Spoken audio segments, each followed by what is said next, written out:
We here at the end of the year. Yeah. Two best teams in the NBA this year are facing off in the finals. Dallas Mavericks versus the Boston Celtics. Boston's been here last time, 2022. They lost to the Warriors, and now the Mavericks is here. The last time the Mavericks been to the finals was 2011 when they beat LeBron James Heat. Um, LeBron James, Dwayne Wade, and Chris Bosh's Heat. Um, There's a lot of storylines in this finals. Uh, the first one we're gonna start with is who's the X factor. Who's the guy on each team that player has to play well for their team to take game one, and to possibly take the series. The thing about the finals is that every game changes, especially in the playoffs, but especially in the finals, it can really swing from game to game. So Chris, I'm a lob you first. Pause. I mean, so for Boston, I think the X factor is their superstar Jason Tatum. I feel like he has to get off to a good start. He has to be able to play both sides. He has to play well on both sides of the ball. He has to make it difficult for his matchup. I'm gonna assume his matchup will be. Well, no, I don't even think his matchup is gonna be Luka. Tatum? I don't know. No, he's not going to Luka. Yeah. So he's not their right. best defender. Which means that he's going to have to show up offensively. He's gonna have to show up at a high level. I think the others for the Celtics will pretty much show up, but I think he has to shoot the ball well. He has to shoot the ball well. I think if he starts off slow, I think they'll fall behind. All right. For Boston, No, I mean just for for Boston. the No, Mavs. don't go to Mavs yet. Don't go to Mavs. Just stay with Oh, Boston. just for Boston. Let's stay Okay. with Boston. We'll stay with Boston. So you got JT, Yeah. best player on their team supposedly. Henny, who do you feel like is Boston's X factor here for this series? Absolutely has to be Jason Tatum. Right now, between the two, Luca is the best player on that court.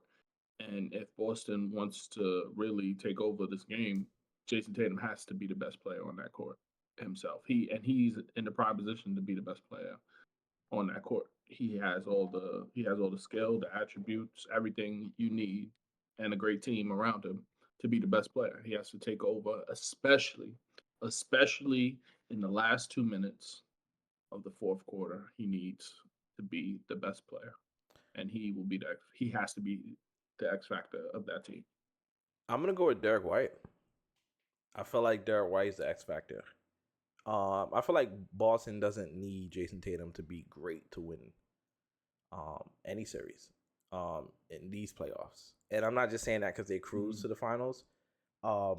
They're really deep, right? And they deep in like high quality players. Derek White, he's probably gonna be. I think him and Drew Holiday is gonna take turns on Luka and Kyrie. Jaylen Brown as well is gonna take turns. I think all three of them they're gonna throw at Luka and Kyrie. But I just felt like it's Derek White. I feel like he's probably their. He's probably their best defender. Not even like just one of the most impactful players on that team, right? Like he does everything, right? He does whatever the game needs to win, right? Like JT's gonna do JT. He might get you an 8 for 24 game sometime this series, and it's gonna piss everybody off. But they might end up winning because why? Derek White has 25, or Derek White has 10 rebounds. Derek White has 5 steals, right? Like Derek White has 8 and 10. Yeah. Like just weird stats. He just Derek White, one of those players that you need. He's one of those players that you need. Some utility dog players. He's that. So like, I totally get the Jason Tatum talk. But for me, I'm definitely going Derek White. And honestly, with I don't feel like Jason Tatum is the best player on his team. I know people saying like, "Oh, he's the one that's getting doubled." I mean, they might play Jason Tatum straight up. They might have to. They might play him straight up. I mean, because he's the one with the most pressure. He is. Yeah. Right. I know this Sure. is the who's the X factor in this NBA finals, but if we want to go most pressure, it's Jason Tatum. Yeah. I would agree. Tatum definitely has the most pressure. He's been here before. They are the favorites. They've been the favorites since the season started. Yeah. And they've lived up to the expectations this season. With their record, their production. And now they have to finish the job. There's a lot of pressure on him. Like an extreme amount of pressure. Yeah. I know he's only 26 years old, but this is his chance. This is a chance to be the face of the NBA for sure. Yeah. Like Henny said too, he has the team around him.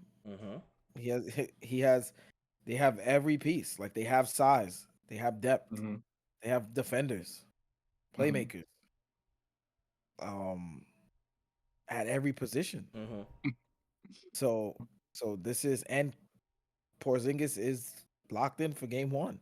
Bro, if Jason Tatum barring any setbacks, he's good for game 1.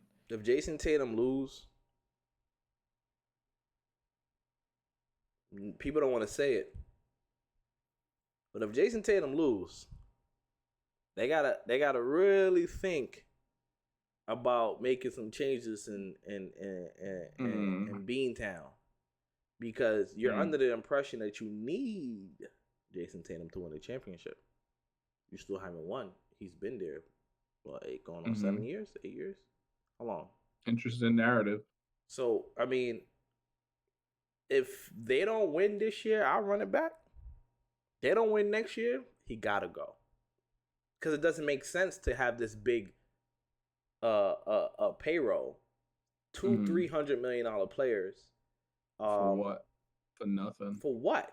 Right? Like he's really a luxury. He's a huge luxury. Yeah.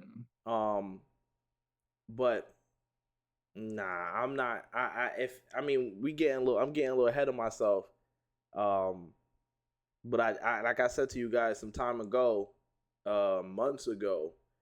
I don't even know if I said this on a pod, but I really feel like Jason Tatum is that guy who's gonna be the LeBron of this generation by surprising everybody and jumping ship from a team to another team and going a championship run. But I don't think he's gonna be able to do that with Boston. And I just really think it's the way Boston is constructed without a point guard.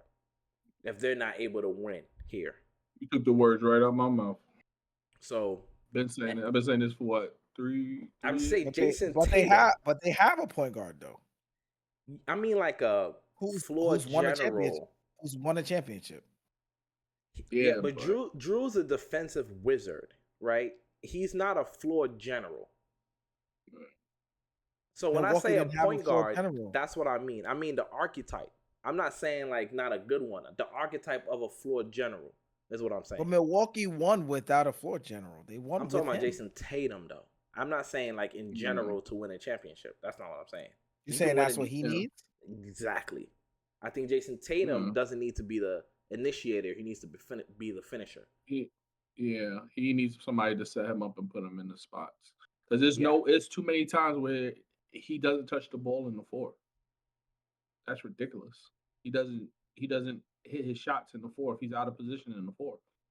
A point guard, a person who can set him up will help him with that. Giannis, to what you said about Drew Holiday, Giannis, nobody's moving Giannis out the way and denying him the ball. He's going to get the rock and he's going to make a play. I don't see Tatum doing that enough. We're going to see, though. For Dallas, my X factor is P.J. Washington. The 3-and-D corner guy who's always in the right spot because I feel like Kyrie's unguardable, Luka's unguardable. It's gonna come down to everybody else. So my X factor for Dallas is PJ Washington. If he plays well, because he makes timely shots. Right? So he may have 12, but those timely 12. Right? He may go 3 for 5 or 2 for 5 from the 3-point line, but those 2 that he hit at the end of the quarter, crucial. At the end of the half, crucial. Crucial. And I love the fact that he was like literally on one of the worst teams last year to being in the NBA Finals 5 months. Like, I love it. Yeah. I mean, this year, exactly. Yeah. You know how your hopes just change, like knowing that okay, you're leaving work early again, get traded. Now I'm about to be here a little bit. I'm about to get a taste of the playoffs. That's went from a bottom 3 team in the conference to the NBA Finals. Shout out to Kyle Kuzma. Shout out to Kyle Kuzma. Shout out to Kyle Kuzma. Couldn't have done this without you. Go ahead, Henny. I got Derrick Jones Jr. and I say that because he has his hands full. He is going to be the defensive assignment for Tatum, for Jaylen Brown. Yeah. Those whoever's having a night, he's going to be on them. He has to lock in and sit in that corner and hit his open shots. And he can definitely be the X factor because he has to make a difference on offense and he has to make a difference on defense. I like that. I like Derrick. I don't want to. He's another player too. He's one of those other players that are a winning player. When he played with Chicago, he played with Miami. Where else did he go? Where else did he play? He played at Ives Bell said, let's be honest, the Celtics cruised through the whole Eastern Conference with all the injuries. This series, they have to really work. That's another thing too. This might be the first team besides the Pacers' first 2 games that they have to see healthy. I'm not. True. These 2 teams are actually the healthiest teams in the playoffs. Yeah. I mean, Luka dealt with a lot of injuries. I ain't gonna lie. Luka was beat up, and and this week off, they got Max Keebler and Maxey's back. OKC was pretty healthy too. OKC was pretty healthy. Yeah, they were pretty healthy, and they weren't banged up. And SG did load manage towards the end of the season. They were healthy. They were fresh. Yeah. They just don't got no bigs. Who's your X factor on Dallas, Chris? I have 2. Just so you're saying the two bigs, Gafford and Lively.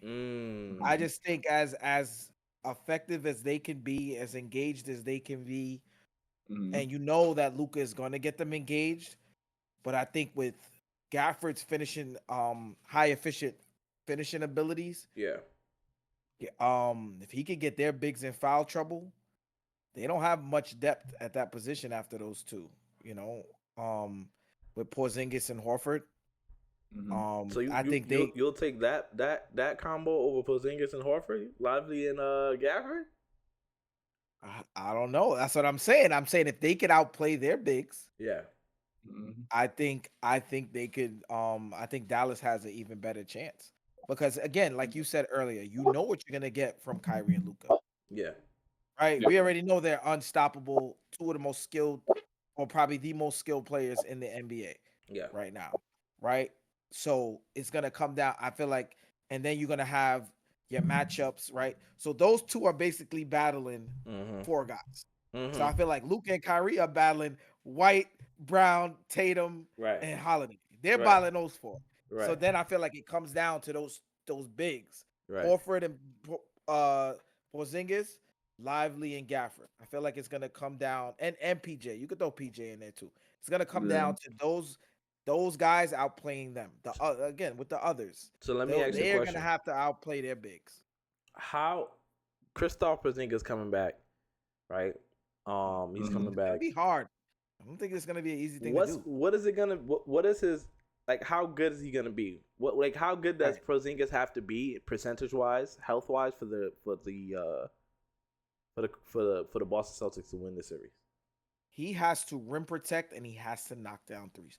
He has to Yeah. be able to stretch the floor in that dangerous way that he can, being Mhm. 7. What is he? 7'2", 3, 4. 7'3", 4. 3, 4. Being able to basically just catch the ball and shoot over anyone. Mm-hmm. That is when the Celtics become unstoppable.